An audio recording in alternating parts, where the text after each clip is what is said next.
Close mo na. Oh, yan na. Close na yan. Ngayon nga. Ano? Tulad nga ng pinag-usapan natin kanina. Kailangan lang talaga ng isang tao maging matyaga pati masipag sa paghahanap ng trabaho. Then habang naghahanap pa ng trabaho, siguro kuha ka ng mga certificates na pwede pang dagdag para tumagdag yung knowledge mo sa isang bagay. Oo, speaking of certificates, i-plug in ko na si si LinkedIn. Ako niya for free 1 month. Oo, sa LinkedIn marami talagang certification na pwede makuha dyan.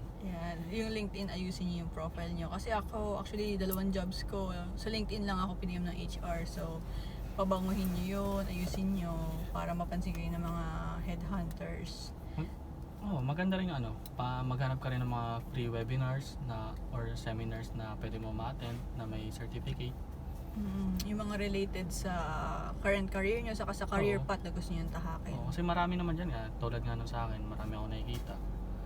Lalo na sa yung cyber security na sinend mo sa akin. Hanggang ngayon, sunod-sunod yung webinar na hinatinan ko tungkol sa kanila. Ayun. So, additional learning din siya. Tapos, yung mga free webinars na pwede nyo rin siya idagdag sa resume nyo. Pwede. Malaking tulong din yun. Mas pampaganda ng resume yun. Diba? Mas lalong ma-attract yung mga companies na kunin ka or parang magkakaroon sila ng interest sa'yo. Oo, kasi makita nila sa profile mo na continuous yung learning niya kahit alam mo yun, kahit nakita nila na free lang, at least makita nila na may intent ka talagang mag-study. Ayun nga, na kahit wala kang trabaho, nakikita nila na parang tuloy-tuloy ka pa rin nag-grow. Kahit papaano na hindi yung nasa bahay ka lang lagi, walang ginagawa. Diba? So magandang points din yun. Saka yun nga, pag may dumating na work or may dumating na offer, kunwari galing sa friend nyo, kailangan namin dito ng ng gantong tao. Kahit di mo masyadong familiar, tanong mo lang siya. Total friend mo naman siya, tanong mo ano ba mga ginagawa nito. Kung tingin mo kaya mo or tingin mo hindi mo kaya, try mo lang din kasi hindi naman niya offer sa'yo ng friend mo yun kung hindi niya tingin na kaya mo. Pati hindi masamang magtanong. Oo, yun. Kailangan talaga maging malakas yung load mo. Dapat maging confident ka sa sarili mo. Kasi kung dadaan mo sa hiya-hiya, walang mangyayari. Diba? Kailangan mo magtanong dito sa ganyan kung ano bang dapat gawin, kung may mga alam pa silang webinars na pwedeng i-attend na free or kung may bayad. Ang ganun, parang mag-explore ka talaga na madagdagan yung knowledge mo para makatulong sa trabaho mo. Oo, tama yun.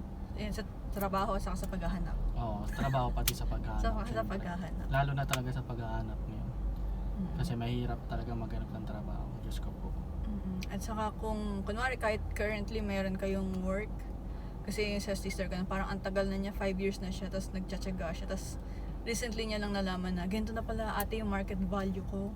Alam mo yun, kahit apply lang kayo, makita nyo kung anong market value niya na mamaya malaki na pala, tapos kaya nyo na palang bumili ng kotse, bahay, di ba? Parang ba't ka magtsatsaga sa isang work na meron palang mas better pa sa labas? Okay naman nga magtagal ka sa isang company, pero parang i-check mo yung sarili mo kung saan ka mag-grow talaga.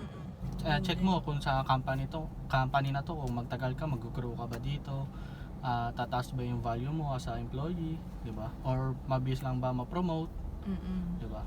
Malay mo sa ibang company, makuha mo yung gusto mong position talaga. Mag-grow ka dun as a, sabi natin, maging boss ka bigla dun. Mag-explore lang talaga, ayun lang naman talaga importante. Yun nga. Kaya take the risk and good luck sa mga job huntings. Good job, good job tuloy. Good luck talaga. Sana mga tao ngayon magkaroon sila ng motivation na maghanap ng trabaho. Kasi hindi lang para sa sarili natin to, para sa pamilya din natin to. Yes. Diba? Yun nga. Close mo na. Yan na. Close na yun. Siyempre. Mamaya ako. Naka-record na.